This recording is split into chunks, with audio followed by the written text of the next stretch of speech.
Bom dia, meus amados irmãos, sejam todos muito bem-vindos.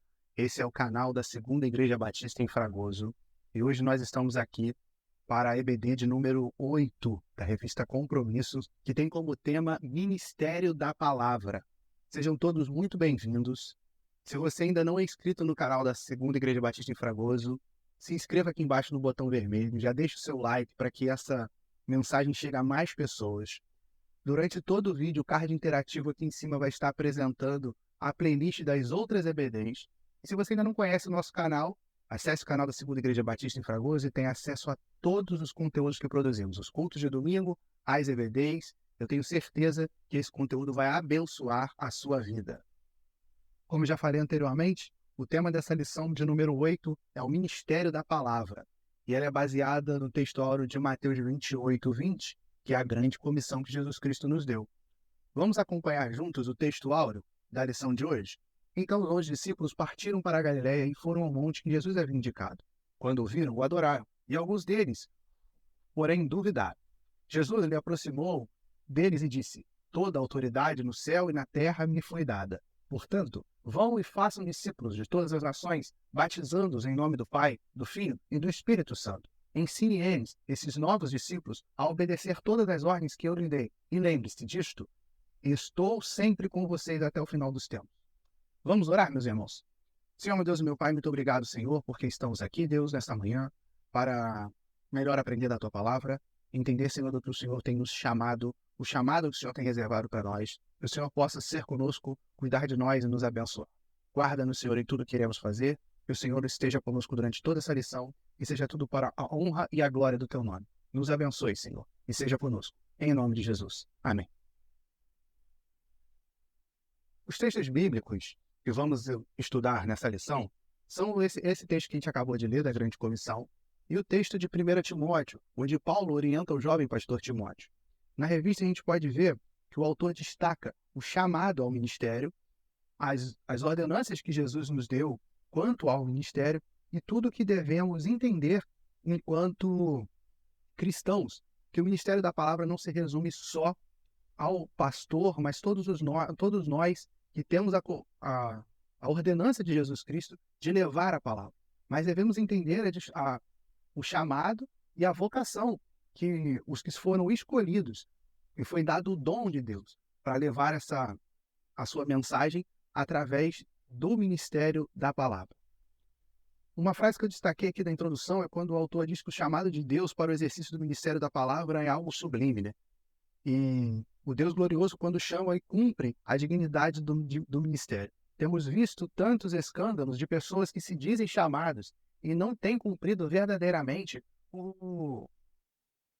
a ordenança de Jesus, de serem verdadeiros ministros, vocacionados, que sejam irrepreensíveis. Durante essa lição, a gente vai examinar junto esses textos que a gente mencionou para entender um pouco sobre a vocação do ministério da palavra, a missão do ministro, o alcance que as palavras desse ministro têm e o que a gente vai tirar de reflexão dessa lição de hoje. No primeiro ponto, o autor destaca a vocação para o ministério da palavra. O nome diz, ministério significa serviço, e o ministério da palavra nada mais é do que o serviço da exposição da palavra de Deus. Eu até destaquei aqui que o autor coloca aqui no grego original, o termo ministro da palavra significa distribuição, socorro, serviço, administração, e aí eu fui até pesquisar o significado de vocação no dicionário. Vocação é uma tendência natural, é alguma aptidão que você tem naturalmente. Logo, se você é vocacionado ao ministério da palavra, a sua aptidão seria ensinar a palavra, de levar a palavra. E pregar a palavra nada mais é do que viver a palavra o tempo todo. O próprio autor destaca o texto de 2 Timóteo 4:2, onde o apóstolo diz o seguinte: prega a palavra, insiste a tempo e fora de tempo, acompanha, repreende, exorta toda a paciência e o ensino. Isso nos dá um ensinamento que devemos não simplesmente falar, mas sim viver. A nossa vida é o principal ensino da palavra. Nós vivemos e podemos dar exemplos com as nossas vidas, se estamos vivendo a palavra. Enquanto vocacionados ao ministério da palavra, se estamos vivendo verdadeiramente aquilo que pregamos. Devemos entender que, como vocacionados, nós não somos escolhidos porque somos extraordinários. E isso é o que o autor colocou aqui, eu achei muito interessante. Deus escolhe homens comuns para fazer trabalhos extraordinários. E o que a gente tira de lição disso? A gente tira a lição que nós, enquanto seres humanos, independente da nossa oratória, da nossa dicção, nós somos meros instrumentos de Deus. Nós somos usados por Ele. Então, a gente, mesmo vocacionado, nós somos somente um canal que Deus usa para falar ao seu povo. Ele escolhe homens comuns para poder falar em nome dele, ensinar em nome dele. E não ensinar de nós mesmos, mas ensinar da palavra que ele deixou. E este é o principal exercício do vocacionado. O autor continua destacando que se os pastores, os ministros da palavra, esquecerem que eles são apenas instrumentos da mão de Deus, vocacionados na mão de Deus, eles vão estar como quem vende uma mercadoria comum. E a gente sabe, enquanto cristãos, que nós não temos uma mercadoria comum. O próprio Deus entregou o seu Filho para salvar toda a humanidade. E essa é a mensagem que o vocacionado leva. Essa é a comissão de ensinar que todo o poder foi dado a Jesus por Deus. Que ele se entregou para pecados que ainda vamos cometer. E nós já fomos salvos. Então temos que entender que a mensagem que levamos é tão maravilhosa, é tão grandiosa, que ela não pode nunca ser tratada como comum. Nós não falamos de nós mesmos, nós falamos de um Deus que é maravilhoso, que vai muito além das nossas capacidades humanas. Os vocacionados da palavra devem ter sempre o pensamento que o apóstolo Paulo tinha na apresentação das suas cartas, que o autor também destaca aqui, que Paulo se apresentava como servo. E aí o autor até coloca aqui, eu vou ler esse trecho com os irmãos, as suas apresentações no princípio dos capítulos de Romano é ainda mais específica. Paulo, servo de Jesus Cristo, chamado para ser apóstolo e separado para o evangelho de Deus. Paulo, com todos os seus ensinamentos, ele sabia que ele era apenas um servo de Deus, chamado para o serviço. E o autor continua colocando que Paulo entende, até que ele repete na introdução da carta aos Gálatas, que ele utiliza o mesmo vocabulário, me separou e me chamou pela sua graça. Mas, tudo que eu disse até agora, o autor conclui esse primeiro ponto de uma forma muito interessante, porque ele vem dizendo que o chamado de Deus para o ministério, da vocação, do ministério da palavra, do vocacionado, é diferente do chamado à salvação. O chamado à salvação é para toda a humanidade. Todos foram chamados à salvação pela graça de Deus. Mas algumas pessoas foram escolhidos, vocacionados, para serem ministros da palavra de Deus. Eles foram separados. Trata-se de uma vocação de homens selecionados para servir e liderar a igreja, liderar o corpo de Cristo. São pessoas vocacionadas para a liderança. Vamos ler esse texto de Efésios para entender melhor a diferença dos chamados. Efésios 4, do 11 ao 13, que diz assim, ó, ele designou alguns para apóstolos, outros para profetas, outros para evangelistas, outros para os pastores e mestres. Eles são responsáveis por preparar o povo santo para realizar a sua obra e edificar o corpo de Cristo, até que todos alcancem a unidade que a fé e o conhecimento do Filho de Deus produzem e amadurecemos, chegando à completa medida e à estatura de Cristo. Qual é o entendimento que temos disso? É a relação que já falamos sobre os que foram chamados à salvação e o chamado do ministro, o chamado de quem foi vocacionado para preparar esse povo. Porque diz assim, os pastores e mestres, eles são responsáveis por preparar o povo santo para realizar a sua obra e edificar o corpo de Cristo, até que todos alcancem a unidade da fé e o conhecimento do Filho de Deus. Eu acho que esse texto conclui muito bem o ponto onde entendemos a vocação. Essa pessoa que é separada para levar a palavra, para conduzir o povo, para levar pessoas perdidas à salvação, através da ministração da palavra.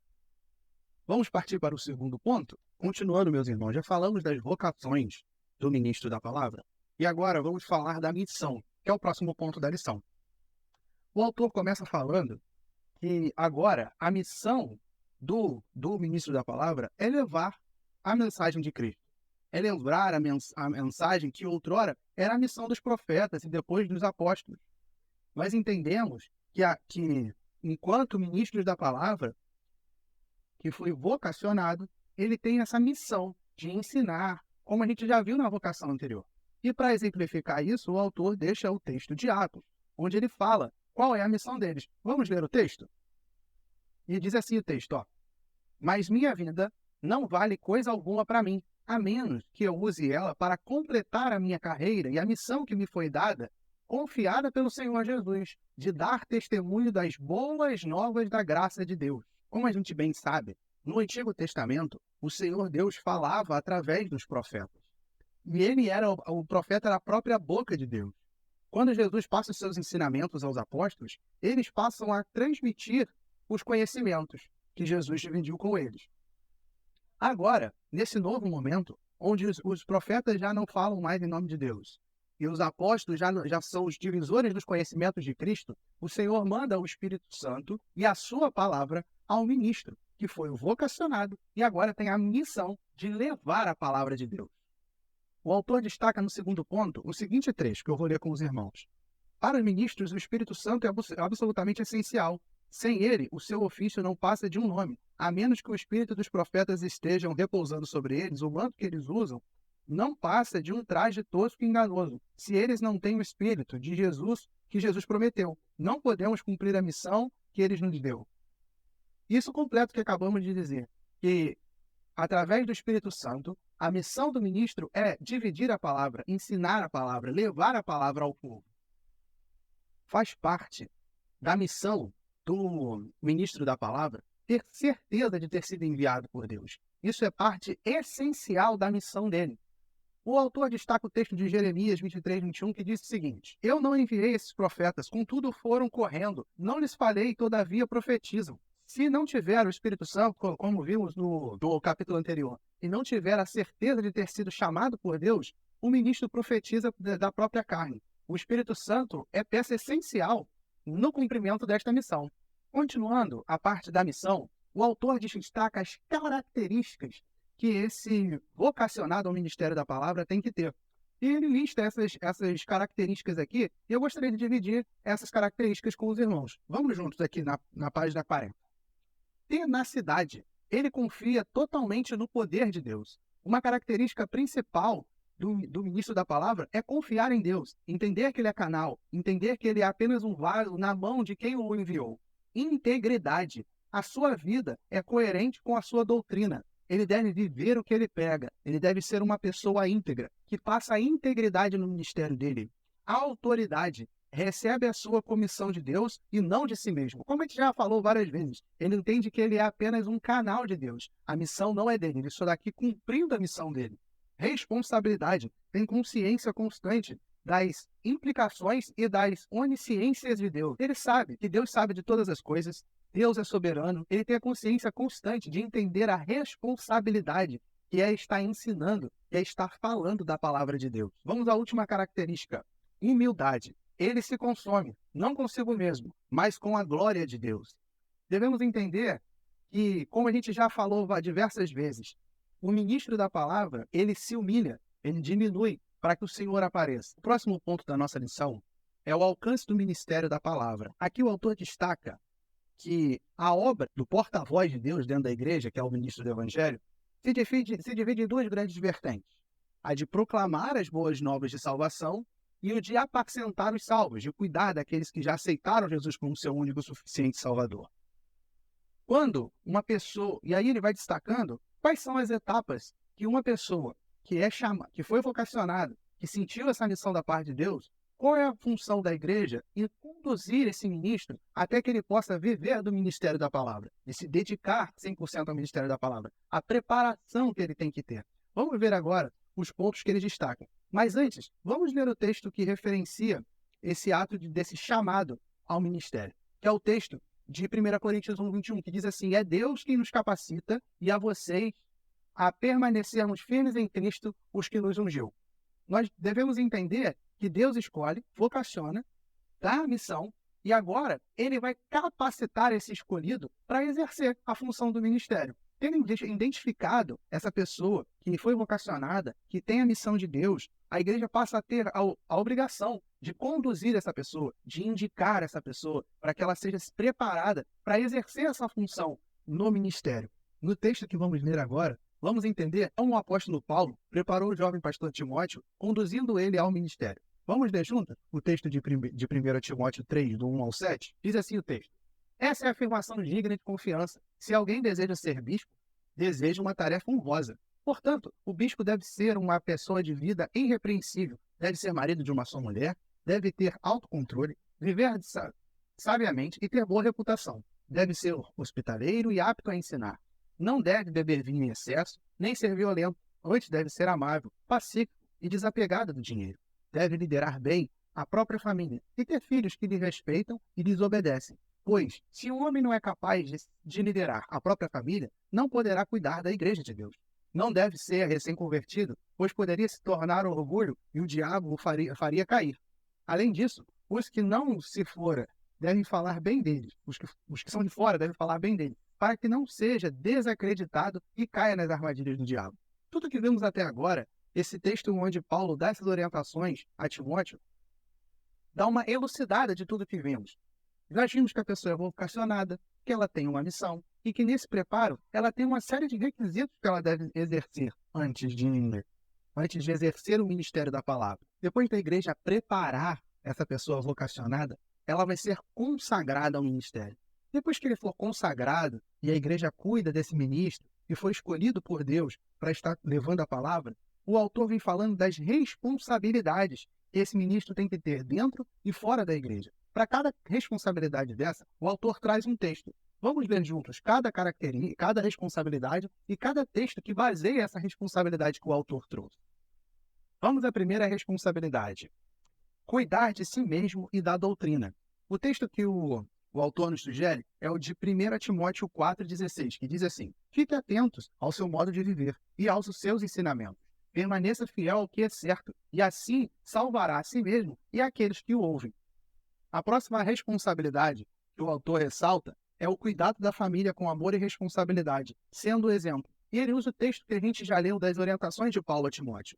Deve liderar bem a própria família e ter filhos, e o que o respeitem e obedeçam, pois se o homem não é capaz de liderar a própria família, não poderá cuidar da igreja de Deus. O primeiro lugar onde esse ministro de Deus tem que governar é sobre a casa dele. A casa dele tem que ser um exemplo para ele poder ter autoridade sobre a igreja do Senhor. A próxima responsabilidade é a responsabilidade com a oração, o ministério de oração. Como vimos no texto de Atos 6,4, que diz assim: Então nós nos dedicaremos à oração e ao ensino da palavra. A oração deve ser uma constante, não só na vida do ministro, mas na vida de todo cristão. Pois, afinal de contas, o Senhor nos dá essa oportunidade de ter um livre acesso a Ele. Essa vida de oração hoje em dia é o caminho que a gente tem para falar diretamente com Deus. Nós não temos mais as amarras do sacerdócio do Antigo Testamento. O véu do templo foi rasgado. Nós temos o livre acesso ao Pai. Então, o ministério de oração cabe a todo crente. A próxima responsabilidade é do estudo das Escrituras. Ser um homem estudioso, aplicando as Escrituras, atento observador ao que está acontecendo no mundo.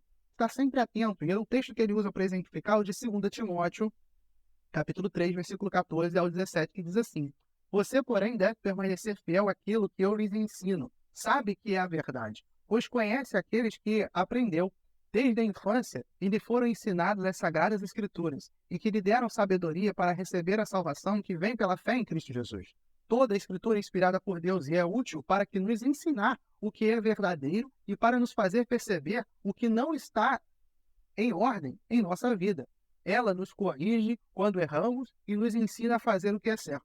Deus a usa para preparar e capacitar o seu povo para toda boa obra. Como vimos que a missão agora do ministro da palavra é ensinar o que Deus já deixou escrito, por intermédio da interpretação do Espírito Santo. Vimos que os sacerdotes, que os profetas, falavam em nome de Deus, os apóstolos dividiam o ensinamento de Cristo, e agora foi dado a palavra para ser interpretada pelo intermédio do Espírito Santo a cada um de nós.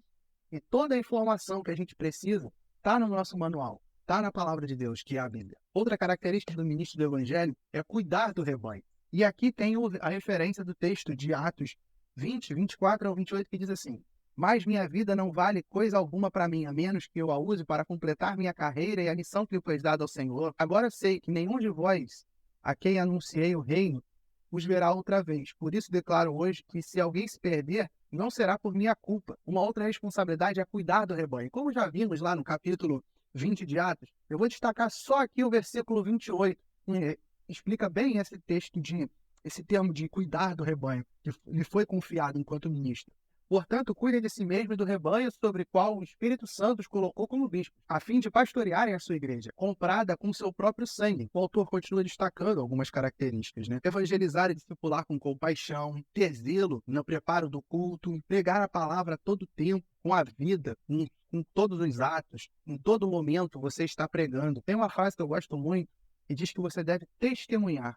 Se necessário for, você pregue. A nossa vida deve falar muito mais do que apenas o que falamos, mas nós devemos mostrar com a nossa vida que somos verdadeiros filhos de Deus e escolhidos por Ele. Observar a ordenança do batismo, como lemos lá no texto áureo, né, da grande comissão, né, batizar em nome do Pai, do Filho, ensinar, salvar, ensinar a pessoa a salvação e assim batizá-la com essa consciência de salvação. A ordenança da ceia do Senhor, que é um memorial de estar lembrando do sacrifício de Jesus lá na cruz, e estar vigilante e alerta.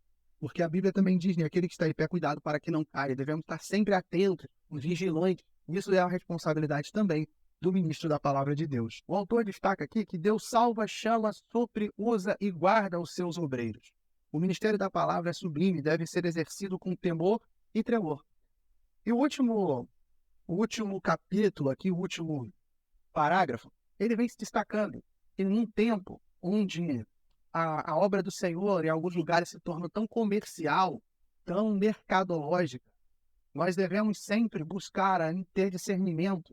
Graças a Deus nós temos o privilégio de ser conduzidos por pastores que realmente foram escolhidos por Deus e foram preparados por Deus para cuidar das nossas vidas. Mas nós temos plena certeza que aí fora se tornou uma obra muito mercadológica. Uma vez no trabalho, eu escutei um senhor dizendo que a única mercadoria que você pode vender sem medo é esse Jesus Cristo que nós pregamos, porque ele não tem data de validade, ele não tem, não é perecível e ele está sempre em alta. O valor de mercado dele é sempre em alta. Mas nós temos certeza que o nosso Jesus Cristo não é uma mercadoria. Nós temos certeza que nós fomos escolhidos por Deus para estar levando essa mensagem de salvação, que Deus entregou seu Filho para a salvação de todos nós. E devemos ter sempre esse discernimento do que estamos ouvindo, que tipo de ministros estamos ouvindo. Não nas nossas igrejas, não no nosso arraial, mas quando a gente está na internet, quando a gente está no Facebook, escutando aquelas mensagens. Às vezes são mensagens de 30 segundos, mensagens vazias, sem contexto, apenas com uma frase de efeito. Devemos entender que ter discernimento, pedir discernimento a Deus, para entender quando que é verdadeiramente uma mensagem pregada para levar as pessoas ao arrependimento, à salvação, e não simplesmente para vender um evangelho mercadológico. Vamos partir para a parte de reflexão e ação que o autor traz no final, e ele traz algumas perguntas para a gente refletir nesse final de lição. E a pergunta no letra A diz o seguinte: como vejo o trabalho do meu pastor na minha igreja? E tenho orado por ele? Como que você tem enxergado o trabalho do teu pastor dentro da tua igreja? E a gente tem orado pelo ministério dele, para que ele possa estar sempre coberto de todas as bênçãos do Senhor, para poder todo dia estar levando a mensagem dele para toda a criatura? A segunda pergunta diz o seguinte: observo algumas coisas no meu pastor que me desagrada? Tenho procurado para conversar, olhando nos olhos, com a sinceridade e amor? Procuro ajudá-lo nas atividades da igreja? Como já vimos durante toda essa lição, se alguma coisa desagrada, nós temos realmente nos colocado à disposição para ajudar? Nós temos sido esse agente de transformação? Porque o autor ele faz uma pergunta muito pertinente. Será que quando a gente vê alguma coisa que desagrada, a gente vai conversar abertamente para entender melhor? Às vezes é um mal entendido que a gente não entendeu, ou a gente fica simplesmente conversando com um irmão ou outro. Isso acaba tornando um disse-me-disse, uma conversa jogada. Nós temos tentado procurar conversa olho a olho, saber se ele está precisando de alguma ajuda, se ele está precisando de uma oração, porque se a gente fica sempre esperando, mas o irmão, ele não foi visitar o irmão tal, não foi visitar o outro irmão. Claro que nós temos nos colocados na função de servos, de ajudadores, para estar suprindo e suportando os nossos pastores em amor. A última pergunta diz o seguinte: tenho trabalhado na condição de cooperador de Deus? Qual tem sido o nível do meu comprometimento na igreja? Essa pergunta eu deixo para a gente refletir. Se a gente está realmente comprometido com a obra do Senhor, ou se a gente simplesmente está vivendo num costume cristão. Um costume de ir para um lugar que tem uma boa palavra, tem uma boa música, e nós somos bem atendidos, ou nós temos essa visão de cooperantes, de pessoas que estão ali para ajudar o reino de Deus se desenvolver a todo momento. É com essa reflexão que hoje eu agradeço você que ficou aqui até esse momento, que você assistiu essa EBD durante todo esse tempo, e agradeço. E reafirmo o pedido de você se inscrever no canal da nossa igreja, de você deixar o seu joinha para que essa mensagem chegue a outras pessoas, mas não só essa, porque eu estou aqui transmitindo, mas todas as mensagens que nós estamos transmitindo através do canal do YouTube da nossa igreja. Muito obrigado pela sua presença, que Deus te abençoe. Eu vou estar orando agora e concluindo a nossa EBD, te dando um ótimo domingo. Se você ainda não está a caminho da igreja, ainda dá tempo de chegar para o culto da manhã, e às 7 horas da noite, nós temos o nosso culto da noite, normalmente hoje. E se você já passou, está durante a semana, é só voltar no canal, que a transmissão de domingo vai estar lá para você assistir. Tenha um ótimo domingo, Deus te abençoe, e vamos orar. Senhor, meu Deus e meu Pai, obrigado, Senhor, por essas pessoas que estão aqui, Pai, aprendendo mais a Tua palavra, buscando mais a Tua palavra, que o Senhor possa, Pai, conduzir os nossos corações a entender sempre, cuidar dos nossos pastores, das pessoas que foram vocacionadas, que o Senhor deu a missão de levar a palavra, e que seja tudo, Senhor, para a honra e a glória do Teu nome. Seja, Senhor, com o decorrer do dia de hoje na Tua igreja, e o Senhor possa estar nos abençoando e nos guardando. E seja, Senhor, com tudo o que ainda iremos fazer. Cuida da vida de cada pastor da nossa igreja, de todos os pastores que foram escolhidos e verdadeiramente a levar o evangelho de salvação. Cuida de cada um, da vocação, do ministério, e seja, Senhor, com a Tua igreja. É isso que eu peço e te agradeço, em nome de Jesus. Amém. Tchau, tchau, meus irmãos, e até a próxima.